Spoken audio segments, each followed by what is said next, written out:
pandangan saya ke Pak Anies saat itu ya jelas saya merasa kurang suka dengan beliau, dan bahkan kelihatannya kayaknya nggak suka banget gitu. Kan dulu pepatah pernah bilang jangan benci-benci banget sama orang, gitu. Nanti ketulak. Nah itu saya alamin. Iya saya alamin. Jadi waktu pas memenuhi tugas itu tuh terpaksa? Pertama terpaksa. Bisa dibilang terpaksa. Jadi awal pertama kali saya ditugaskan saya nggak mau, meskipun saat itu saya belum tahu namanya siapa. Lalu masuk usulan ada nama beliau, makin nggak mau saya makin nggak mau, dan waktu itu saya akhirnya memilih untuk, kalau boleh saya memilih untuk mendampingi Pak Sandi di lapangan ketimbang Pak Anies. Oke. Gitu. Tapi dari partai punya pertimbangan lain, saya tetap ditugaskan di Pak Anies. Kalau nggak salah saya sempat 3 kali nolak. Nah setelah 3 kali itu saya disampaikan bahwa kurang lebih begini, coba dulu, jalankan dulu.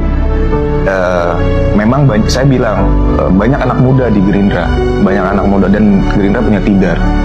Di tidar itu isinya anak muda semua, banyak yang punya pengalaman, banyak yang punya experience bagus. Kenapa harus saya? Bisa diberikan ke yang lain pilihannya gitu. Tapi mereka mungkin punya pertimbangan lain, pimpinan punya pertimbangan lain.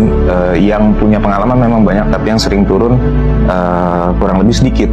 Dan salah satunya kamu, tolong bantu gitu. Kalau memang nggak suka dengan tokohnya, nggak masalah. Coba dulu 1-2 bulan. Kita nggak paksa kamu untuk suka sama tokohnya gitu. Kita nugasin kamu untuk tugas yang sudah jelas tugasnya, untuk mendampingi.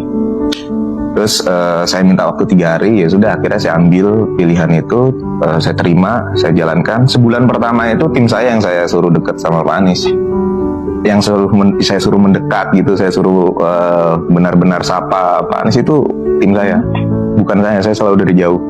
Di Mas Gian malah cenderung menghindar ya? Cenderung menghindar untuk berinteraksi dengan Pak Anies. Yang penting saat itu saya sudah jalankan tugas saya, terus mengkoordinasikan semuanya dengan baik gitu. Sisanya ya sudah, itu urusan anak buah saya yang bukan anak buah ya, maksudnya tim saya gitu. Tim saya yang saya suruh untuk benar-benar melekat dengan beliau. Orang yang punya retorika bagus, yang punya gestur baik dan relatif cenderung santun gitu, udah pasti bentukannya cuma hanya cover aja gitu, pencitraan aja gitu, kamuflase.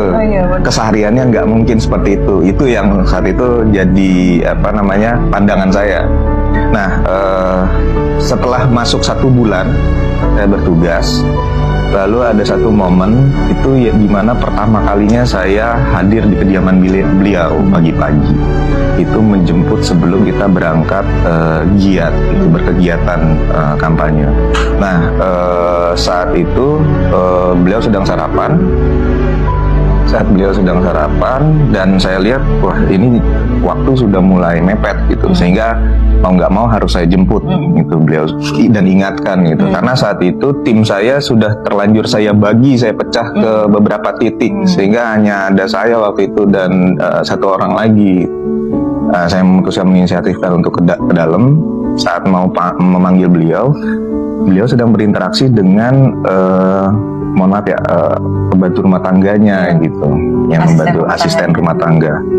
Nah di situ saya benar-benar berubah 180 derajat, karena saya perhatikan di sekitar tidak ada orang, lalu juga tidak ada kamera, tidak ada siapapun saat itu, tapi pola komunikasi, gestur komunikasi yang dibangun sama beliau dengan asisten rumah tangganya itu sama persis dengan gestur dan komunikasi yang dia bangun selama berkomunikasi dengan publik, dengan media, dengan siapapun gitu.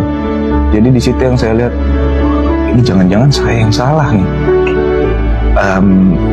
Makin penasaran gitu melihat beliau, ternyata memang benar seperti ini pola komunikasinya, memang seperti ini karakternya gitu, pribadinya. Nah dari situ akhirnya saya berusaha lebih dalam lagi menggali siapa sih sebenarnya Anies Baswedan ini, mulai dari kesehariannya. Karena buat saya nggak pernah menilai public figure itu atau tokoh-tokoh di politik itu dari mereka sehebat apapun menjalankan program atau menjalankan jabatannya gitu.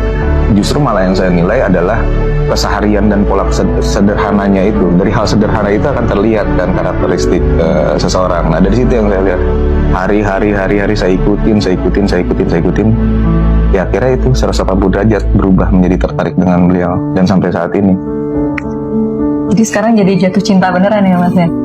Jatuh cinta sebagai orang tua, jatuh cinta sebagai macam-macam beliau respect. Itu ya respect.